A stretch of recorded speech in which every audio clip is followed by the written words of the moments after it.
Okay.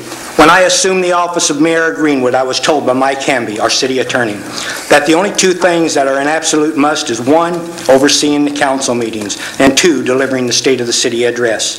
The council meetings are a challenge, to say the least.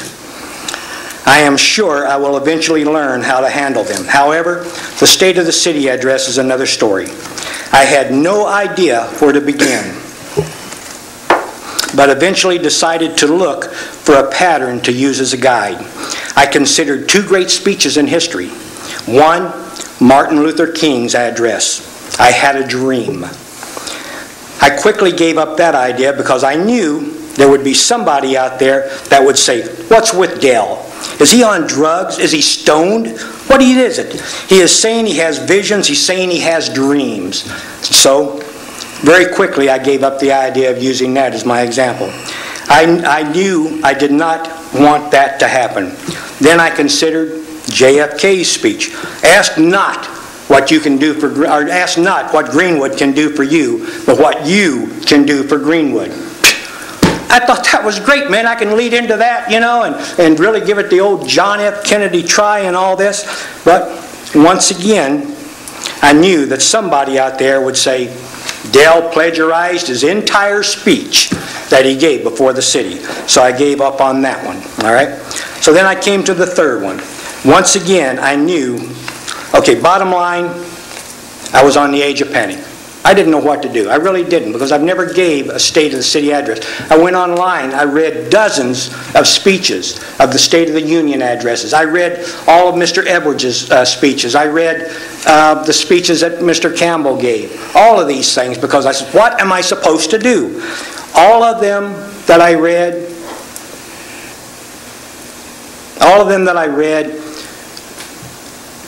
I didn't really want to use as patterns because they had too much stuff in it that I did not approve of.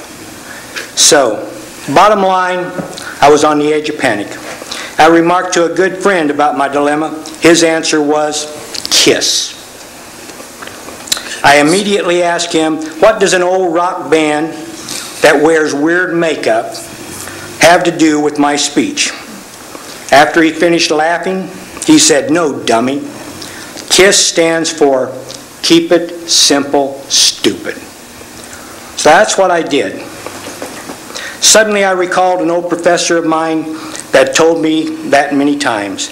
He gave me an example of President Abraham Lincoln's Gettysburg Address, delivered June the 1st, 1865. A speech that contained 272 words. Yet, it was one of the greatest speeches in the history of America. Now, I will not try to compare my speech with that of Abraham Lincoln's, except to say it is a short one, especially compared to the State of the City addresses that I have read.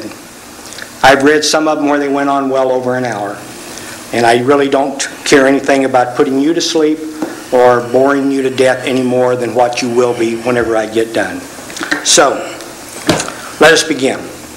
What is the greatest needs of Greenwood? During my campaign, I knocked on many doors throughout the city, and by far, the greatest concerns that were given to me by the people were the following. We need affordable, quality drinking water.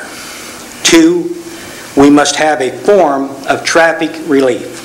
3, the city needs to get out of debt. 4, the last issue given to me was to further meet our obligation to protect our citizens' property. Greenwood has had an issue with flooding for many years. We need to establish a permanent fix to the problem. These were the 4 main issues that I got. I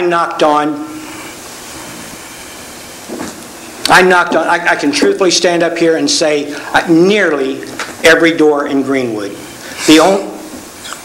The only ones that I didn't knock on were the ones that to me were too far in between. And even then I had Mr. Johnson drive me from house to house, and I would get out and I would knock on those people's doors.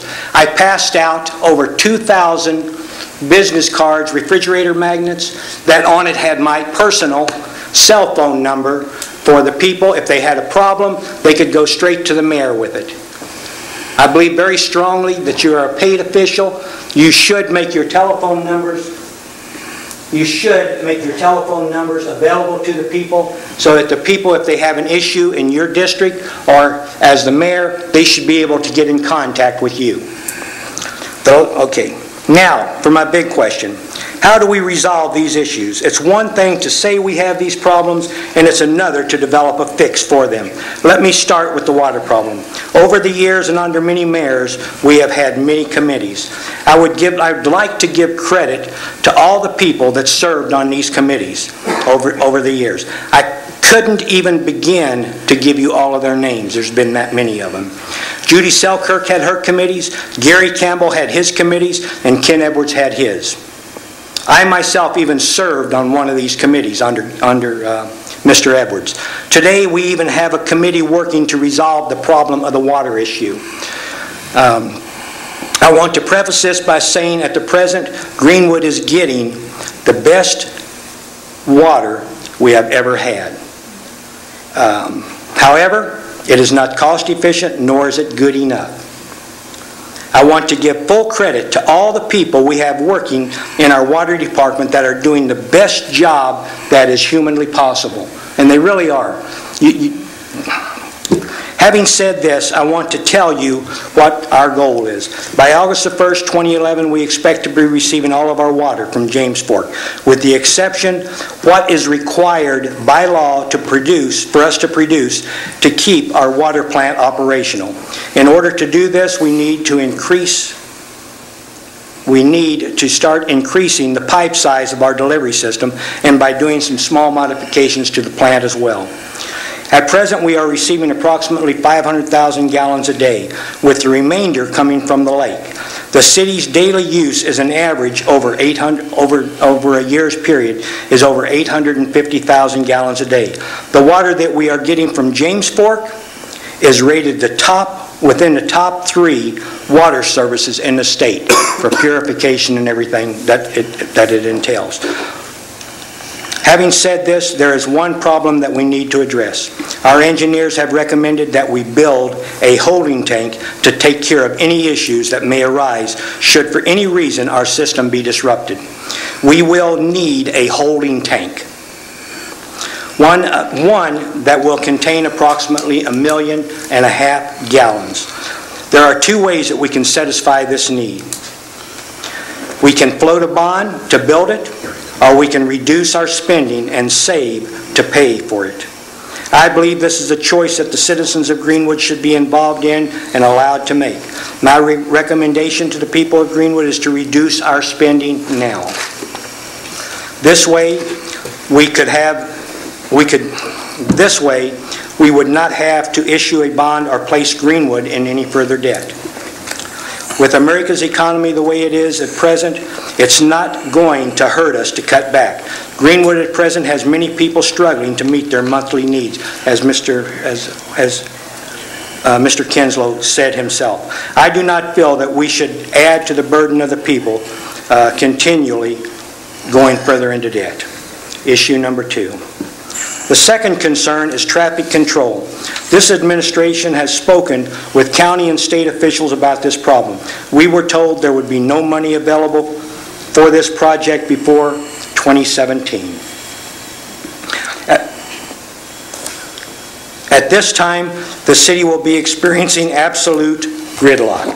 We cannot wait 6 more years to resolve this problem.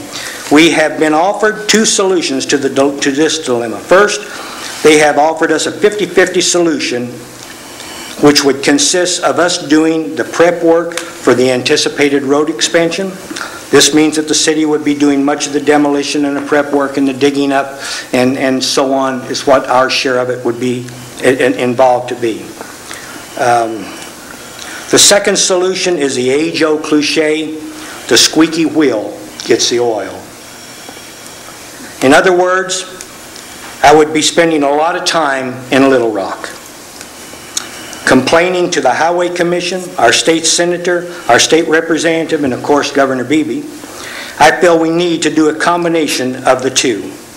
I need to start making contacts with our state officials. We need to show these individuals we are sincere in our desire to improve the city's traffic problem by starting to do our share.